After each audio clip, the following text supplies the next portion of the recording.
पता लगा कि जो फर्जी सर्टिफिकेट से एक तो ठेका लिया गया है और दूसरा शिकायत के बाद जो जांच की गई जलदा विभाग ने वो भी पूरी तरह से फर्जी निकली थी।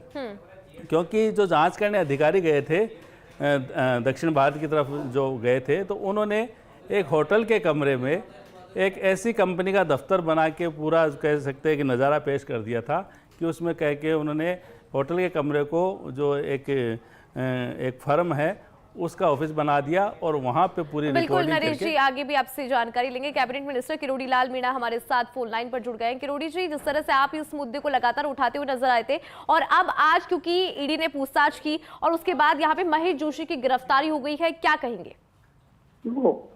आपको जानकारी है कि पिछले राज्य में 30,000 करोड़ के टेंडर तो ऐसे थे जिनमें गड़बड़ किया था जी। और जो फाइनेंस कमेटी होती है वो फाइनेंस कमेटी के चेयरमैन थे अग्रवाल साहब, उन्होंने और उस पर अप्रूवल माननीय मंत्री जी ने दी थी। एक कारण तो ये है। दूसरा, आपको जानकारी कि 900 करोड़ रुपए का गबन जो श्याम ट्यूबवेल कंपनी और पदम जैन ने किया था जिसमें गिरफ्तार हो चुका है, तो ये एक बड़ा घोटाला था। फर्जी फर्म के नाम पर 900 करोड़ का टेंडर दिया गया जो माननीय महेश जोशी जी की जानकारी में था। तो सीधे परोक्ष रूप से माननीय मंत्री जी इन्वॉल्व थे। तो ईडी ने कार्रवाई शायद देरी से की हो लेकिन एक असली मुलजिम को पकड़ लिया। लेकिन किरोड़ी जी, इससे पहले भी कई गिरफ्तारियां यहाँ पर हो चुकी है और उसके बाद एक बड़ा नाम है महेश जोशी, उनकी गिरफ्तारी हुई। और जिस तरह से आप इस मामले को उठाते हुए भी आए हैं और जिस तरह से पूरा घोटाला हुआ, इस मिशन को समझे अगर जल जीवन मिशन के, क्योंकि इसका मोटो और किस तरह से घोटाला यहाँ पर हुआ किरोड़ी जी?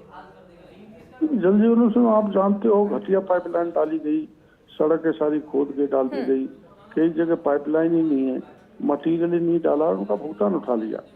और सबसे बड़ा गड़बड़ ये हुआ कि ये फर्म जो श्याम ट्यूबवेल कंपनी है